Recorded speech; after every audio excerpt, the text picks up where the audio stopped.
बचपन, 55 और 95 हर उम्र के लिए यकसा मुफीद। मफाद आम्मा का आलम बरदार।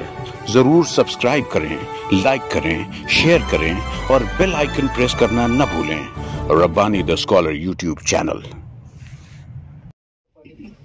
तो इस तरह से जो है यहाँ पर हमारे साहिब एजाज का हमने इस्तिकबाल करने की जो हमारी एक तमन्ना थी, हमारी जो ख्वाहिश थी, वो तकमील को पहुंच रही है। आइए अब हम साहिब एजाज को सुनना चाहेंगे। इतनी देर से तो बोल ही रहो ना यार। खाली धीमे कर दो भाई, आवाज नहीं आएगी। जावेद भाई। हाँ तो इमरान अमीन साहब आपके दरमियान। यार पहली बात तो ये कि इन्हें बोलना तो मुश्किल काम होता ही है मेरे लिए, अपने बारे में बोलना। बार बार ये मौका मिल रहा है और मैं बिल्कुल बोलने नहीं पा रहा हूँ। बहरहाल चूंकि ये अपने सब दोस्तों की महफिल है तो कुछ थोड़ी बहुत बातें जरूर करेंगे।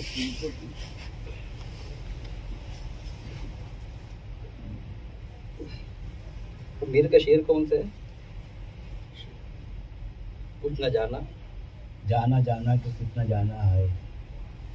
सो भी एक उम्र में हुआ मालूम। पहला मिसरा क्या है? जाना यही जाना कि कुछ न जाना, यही जाना कि कुछ न जाना है, सो भी एक उम्र में हुआ मालूम। यानी पीएचडी करने के बाद और इतने सारी डिग्रियां लेने के बाद बाकायदा ये एहसास होता है कि जैसे हम लोग एकदम जाहिल रह गए। शुरू में तो थोड़ा ऐसा लगता था भाई बहुत पढ़ लिए, बीए हो गए, एमए हो गए, लेकिन आगे जैसे जैसे जो कुछ भी हम लोग पढ़ते गए तो बाकायदा एहसास से कमतरी का शिकार होते गए। मालूम नहीं लोग कैसे एहसास से बरतरी के शिकार होते हैं। ऐसा लगता है कि हम लोग जाहिल रह गए, पढ़े क्या, लोग क्या क्या करके गए। अभी मेरे बाजू में देखिए बैठे हैं सदर साहब, इन्हें इतनी तारीफ हुई, मुझको बहुत बुरा लगा कि यार मेरे बाजू में जो बैठे हैं, मैं एक किताब लिखा, ये 100 से ज्यादा किताब लिख चुके, और मुझसे बहुत पहले एमफिल नेट हुए, बहुत पहले पीएचडी हुए, और माशाल्लाह बड़ा अच्छा टॉपिक था इनका भी। इमरान सर बैठे हैं यहाँ पर, नेट हुए बहुत पहले। इम्तियाज भाई जैसे बैठे नहीं, जो पीएचडी और नेट नहीं, वो लोग और भी ज्यादा डेंजर। मुश्ताक भाई, इम्तियाज भाई, अफजाल सर गए, अफजल सर इतना अच्छा लिख रहे, शहरोज खावर, मुबीन नजीर, रे बाबू तो छुपे पीछे, मैं देखा नहीं, सॉरी। बाकायदा प्रोफेसर, यानी जो बाकायदा प्रोफेसर हो गए।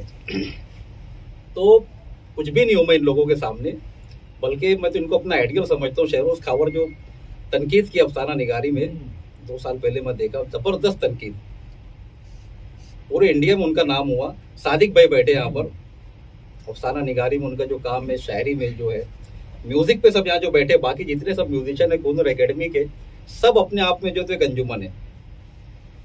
रिजवान सर सबकी तारीफ करते हैं, सबके लिए लिखते हैं, बोलते हैं, और अभी तो बहुत हम लोग को जो तो महसूस भी किए। यानी इन लोगों के सामने मैं समझता हूँ कि मैं सबसे छोटा हूँ हर मामले में। लेकिन बहरहाल चूंकि अब मेरे आजाद में रखिए तो ये एक मसले के लोग बोलेंगे। सबसे पहले जब मैं मुंबई गया 2004 में, तो मैं ये सोचा कि मुझको जो है मालेगांव आने के लिए क्या करना होगा। तो मैं बोला कि अब टीचर बन के तो नहीं जाऊंगा, कुछ प्रमोशन करके हम लोग जाएंगे वहां पर। और उसी टाइम में सर जो है तो नेट हुए थे, तो सर से मुलाकात की, भाई नेट होता क्या है। और मुझे जहां तक याद आ रहा, अल्लामा इकबाल के एक शेर बोले थे, और उस शेर में 4 ऑप्शन देखे कि भाई इसमें जवाब सही क्या है। ऐसा रहता है, बोले इस टाइप का सब पूरा पेपर रहता है। उस टाइम में एक प्रॉब्लम ये था नेट में कि रिजल्ट नहीं आता था, जो क्वालिफाई होता था उसका रिजल्ट आता था। अब अपने खूब मेहनत करके दिए, ऐसा लगा कि क्वालिफाई हो गए। जून में जब पेपर देते थे तो उसका रिजल्ट आता था दिसंबर में, जब दूसरा पेपर देने जाते थे। वहां पर जब गए तो मालूम पड़ा कि नहीं हुए क्वालिफाई, बल्कि पूरी यूनिवर्सिटी में कोई नहीं हुआ, मुंबई यूनिवर्सिटी में। फिर आगे गया, चलो और ज्यादा मेहनत करेंगे, फिर वही हुआ। ऐसे करते करते जून 2012 आया। जून 2012 में बाकायदा पूरा ऑब्जेक्टिव हुआ, और उसी टाइम में रिजल्ट आना शुरू हुआ कि चाहे तुम जो भी हो, रिजल्ट पूरा सामने आ जाएगा। तो उसमें पहले साल जो है जून 2012 में 1 मार्क्स से मैं क्वालिफाई होने से रह गया, सिर्फ 1 मार्क्स। यानी उस टाइम में क्राइटेरिया था कि 60% ओबीसी के लिए चाहिए, और मुझे मिला था 59.43।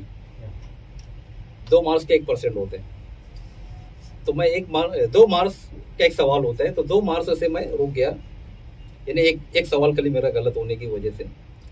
फिर मैं और ज्यादा कोशिश किया, अगली बार मैं नहीं दे सका। उसके बाद जब मैं बहुत ज्यादा कोशिश किया तो फिर 2 मार्च से रुका। यानी अजीब बैड लक हो रहा, यार क्या हो रहा है ये सब। तो मुझे समझ में आया कि मुझको इतनी ज्यादा मेहनत करना है कि कम से कम 4-5% ज्यादा मार्क्स आए। अपनी एकदम सेम उतनी कर रहे, कोशिश कर रहे कि 60% आ जाए। क्राइटेरिया हमेशा बदलते रहते हैं। तो मैं उस टाइम में बाकायदा नोट्स तैयार करना शुरू किया अपनी, और बहुत ज्यादा मेहनत किया। और फिर जब मैं दिया 2014 में, तो उस टाइम में मेरी मार्क्स इतनी ज्यादा आई कि नेट तो मैं क्वालिफाई हुआ, मैं जेआरएफ से भी ज्यादा मार्क्स थी। मार्क्स थी मेरी, मतलब अपनी उम्र के हिसाब से तो नहीं थे जेआरएफ के लायक, लेकिन जो मेरी मार्क्स थे वो जेआरएफ भी यहाँ बैठे, मोबिन नजीर सर, इतने इन्हें बड़े लोगों के दरमियान बैठे, थोड़े से हैं, लेकिन ये वो इसका लाइब्रेरी में जो होता है उससे ज्यादा मैं समझता हूँ कि ये बड़ा अहम प्रोग्राम है कि सारे यहाँ बड़े बड़े बैठे हैं। जो मैं बात करूंगा ना, कोई मिसाल यहाँ पर मौजूद रहेगी ऑलरेडी। तो अल्हम्दुलिल्लाह इतनी ज्यादा मार्क्स आई मेरी, और मैं समझता हूँ कि पूरे इंडिया में जो टॉप के 10 तो उसके अंदर था मैं। उसी टाइम में पहली मर्तबा महाराष्ट्र में सेट में उर्दू पेपर, उससे पहले उर्दू नहीं होता था सेट के अंदर। तो जैसे ही मैं नेट हुआ, पहली मर्तबा सेट में उर्दू आया। अब चूंकि नेट हो गया पूरे इंडिया के लिए नेट होता है, तो सेट देने की कोई जरूरत ही नहीं है। तो नेट हो गया पूरे इंडिया के लिए, यानी ऐसा कि यूपीएससी देने वाला एमपीएससी क्यों देगा। लेकिन मैं बस पहली मर्तबा वो, तो मैं बोला चलो इसको भी दे के देखते हैं। और उसी टाइम में मैं मेरी किताब तैयार कर दिया था, तकरीबन कंप्लीट हो चुकी थी। तो ये सोचकर कि देखते हैं कैसा रिजल्ट है क्या है, मैं जाके वहां पर दिया। तो अल्हम्दुलिल्लाह पहली मर्तबा में क्वालिफाई भी हुआ और एकदम टॉपर में था, 73%, और नेट में 64%। जबकि नेट हुआ तो उस टाइम में 57 पर क्लोज, तो 7% ज्यादा मिला, यानी जो मैं सोचा था उससे भी ज्यादा। फिर उसी टाइम में मेरी किताब आई, यानी मैं चाहता था कि जब मैं क्वालिफाई हुआ हूँ और जो मेरी मेहनत इतनी, वो लोगों के भी काम आए। तो 2017 में मेरी किताब पहली मर्तबा शाये हुई, पहला एडिशन। फिर उसके बाद एक के बाद एक जो तो 5 एडिशन हुआ, अभी 6ठे पर काम चालू है। उसी दौरान मेरा एमफिल भी चल रहा था। अब वही है कि 2 कश्ती में सवार हो रहे थे, कभी ये कभी वो कभी ये, फिर बम्बई की अलग मसरूफियत, अलग सब टेंशन। तो बहुत जल्दी मैं कुछ भी नहीं होने पाया। यानी आमतौर से जैसे भी यहाँ पर जो लोग बैठे हैं, कोई बहुत जल्दी नेट हो गया, कोई बहुत जल्दी पीएचडी हो गया, मैं कुछ भी बहुत जल्दी नहीं हुआ। लेकिन बस वही मुस्तकिल मिजाजी से लगा रहा और करता रहा। नेट हुआ, उसके बाद फौरन उसके बाद सेट हो गया। उसी टाइम में मेरा एमफिल हुआ, या शायद पहले एमफिल हुआ, उसके बाद हाँ पहले एमफिल हुआ, उसके बाद नेट हुआ, फिर सेट हुआ, और आप लोग के सामने पीएचडी में जब मैं पहली मर्तबा एडमिशन लिया तो टॉपिक अप्रूव नहीं हुआ। आज से ठीक 10 साल पहले 2013 में खुर्शीद नुमानी साहब मेरे उसमें गाइड थे, उनका इंतकाल हो गया अभी। तो टॉपिक अप्रूव नहीं होने की वजह से मैं छोड़ दिया, बोलो बाद में देखेंगे। साहिब अली साहब 2 साल के बाद फोन किए कि भाई आपका जो टॉपिक है वो अप्रूव होने के चांस है, मैडम के अंडर आप करो, ये आरआरसी कमेटी में भी है। और फिर तो वापस वहाँ पर गया, आज से 8 साल पहले, और बाकायदा वहाँ पर एडमिशन की पूरी मैं कोशिश किया। सारा काम हो गया एडमिशन का, मेरा काम चालू हो गया, लिखना पढ़ना। बीच में कई मसाइल आए, कई सब बातें हुई। 7 साल में मैं पूरा अपना पीएचडी का मकाला तहरीर किया, 500 पेज का। मानक टाला, हयात और तहकीकी खिदमत। मानक टाला जो थे मुंशी प्रेमचंद के मौखिक थे, यानी पहले अपनी जिंदगी में वो 4 अफसानवी मजमू और 2 नावेलेट लिखे, और हर उनका जो मजमुआ था 10-10 साल के अरसे से शाये हुआ, यानी बहुत लंबे अरसे तक लिखते रहे। यहाँ पर भी बहुत सारे अफसाना निगार उनके लिए बेहतरीन मिसाल है कि वो अपना एक मजमुआ 10 साल में शाये करते थे। पहला मजमुआ 64, फिर 74, फिर 84, फिर 10 साल से भी ज्यादा का अरसा लगा। फिर उसके बाद 1980 में जब प्रेमचंद का 100 साल जश्न मनाया जा रहा था, तो कुछ मुसलमानों ने जो है तो शरारत की और उनको मुसलमानों का दुश्मन करार दिया गया प्रेमचंद को, कि मुसलमानों के दुश्मन है और उर्दू के दुश्मन है। तो जब ये सब बातें जब मालूम पड़ी, तो ये बहुत सीधे साधे शरीफ आदमी थे। इनको जो है कालिदास गुप्ता रिजा साहब इस काम की जानिब उकसाए कि भाई आप जो है तो तहकीक का काम शुरू करो और ये सब का जवाब दो। इन्हें सब बेबुनियाद सब जो हमला किया गया था प्रेमचंद पर, उसका जवाब देने के लिए वो शुरू करे जब, तो एक के बाद एक उनकी 8 किताबें आई, और हर किताब जो ऐसी जखीम किताबें 55-600 पेज की, और ऐसी तहकीक करे प्रेमचंद के ऊपर कि खुद प्रेमचंद जो अपने बारे में गलत लिखे। अब हम लोगों से गलती होती है, अभी जैसे हम लोग बैठ के लिखेंगे शादी कब हुई, पहला बच्चा कब हुआ, मैं ये अभी मैं आप लोगों के सामने एमफिल और नेट में आगे पीछे कर दिया, तो जल्दबाजी में लोग लिख देते हैं। प्रेमचंद की जितनी गलतियां तो खुद सुधारे कि प्रेमचंद यहाँ पर चूक गए, इनकी किताब इस टाइम में नहीं बल्कि इस टाइम में आई थी और इस टाइम में नौकरी पर लगे, प्रेस ये टाइम में शुरू करे, जो जो भी उनसे गलतियां हुई थी, प्लस उनके ऊपर जो इल्जामात लगे थे उसका मुदल्लल जवाब दिए और उसके बाद सब जो तो खामोश बैठ गए। फिर एक नया दरवाज़ा खुल के उनको तहकीक का, उस पर बहुत जमकर काम किए और लोग जो तो उसकी बहुत पजीराई किए।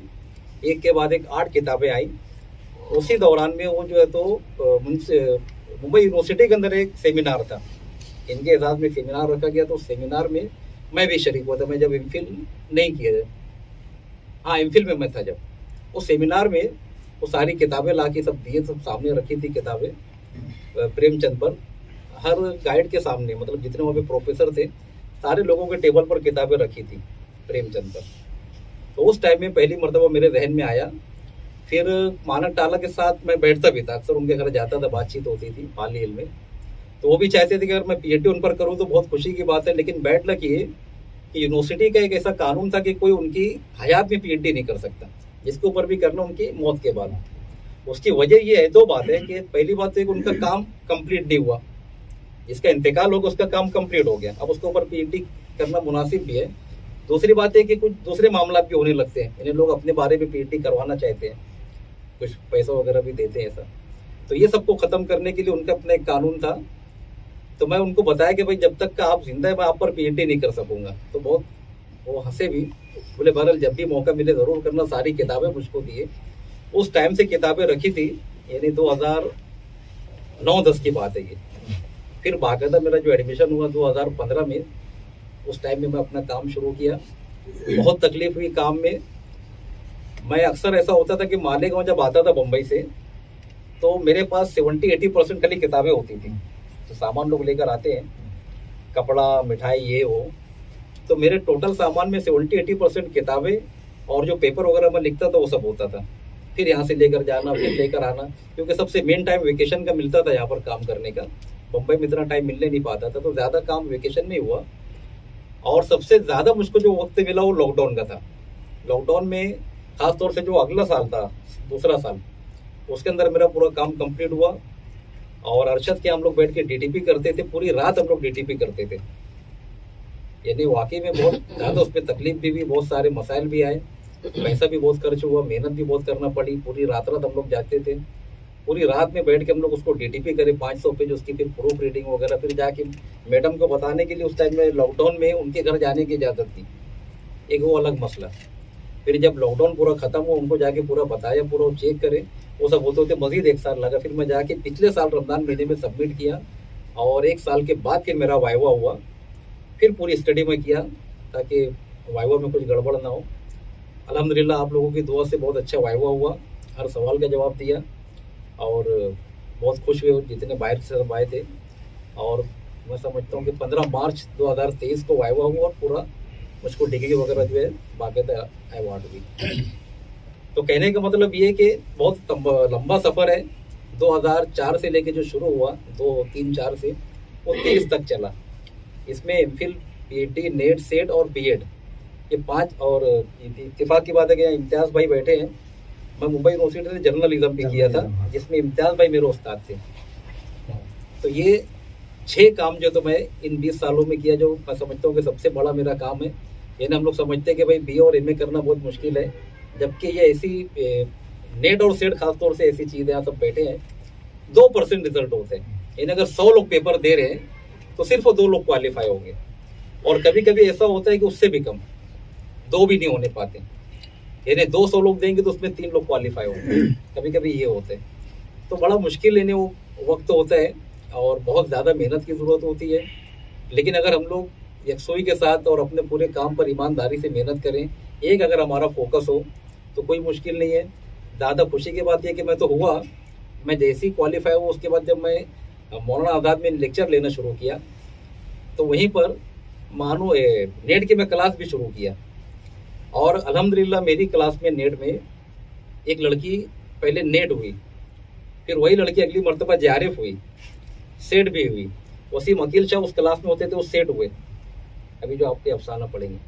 उसके बाद पिछले साल लॉकडाउन में एक लड़का गोंडी का असलम शेख, वो नेट हुआ, जबकि सब ऐसे लोग थे जो एवरेज थे, कोई बहुत ज्यादा ज़हीन नहीं था। लेकिन इन लोगों के अंदर खास बात ये थी कि बेइंतहा जो तो मेहनत थी, जैसा उनको बोले वैसा बराबर की, ईमानदारी से की, मेहनत की और बहुत ज्यादा डेडिकेशन। तो ये ज्यादा मेरे लिए खुशी की बात है कि मैं जब नेट हुआ तो मैं अपने बाद कई लोगों को नेट करवाया। फिर जो मैं किताब लिखा, वो किताब अल्हम्दुलिल्लाह पूरे इंडिया में गई और उन लोगों को जो मैसेज आते कभी मैं आप लोगों को बता सकता हूँ। यदि मैं समझता हूँ कि कम से कम 100 लोग ऐसे हैं जो इस बात का एतराफ़ करें कि भाई आपकी किताब पढ़ के हम लोग नेट हुए ऑल ओवर इंडिया। उससे ज्यादा बड़ी मेरे लिए खुशी की बात यह है कि बाकायदा पड़ोस के मुल्कों में किताब गई, मेरी इजाजत के बगैर वो लोग वहां पर छापे उन पब्लिकेशन, और उसी में से फिर कोई मुझको जो तो फोन किया वहां से व्हाट्सएप पर, दोस्ती वगैरह हुई। तो लाहौर में बाकायदा मुझको जाके, जब वहाँ लाहौर में वो गया तो मुझको बाकायदा बताया कि देखो आपकी किताब यहाँ पे बिक रही है। तो मुझे खुशी हुई कि चलो वो लोग को भी कुछ काम आ रही है। तो चूंकि उर्दू का पूरा माहौल है वहाँ पर, तो वहाँ के जो सब इम्तिहानात होते हैं अपने यूपीएससी टाइप के, वो इम्तिहानों में लोग उसको पढ़ रहे हैं। फिर उसके बाद बुक रिव्यू मकसूद कामरान, वो अभी जो है तो हाँ कई मरतबा वर्ड रिव्यू वो कई मरतबा अभी जो है तो जब पीएचडी का मेरा हुआ कई मरतबा फोन किया, लेकिन अभी तक उनसे बात नहीं हुई, वो लोग भी ट्राई करना चाह रहे हैं। तो ये इन्हें बहुत बड़ी बात है। ये सबसे ज्यादा खुशी की बात वो है मेरे लिए कि मैं किसी के काम आ रहा हूँ, बल्कि वहां तक लोगों के काम आ रहा हूँ। तो ये सब आप लोगों की दुआओं का नतीजा है।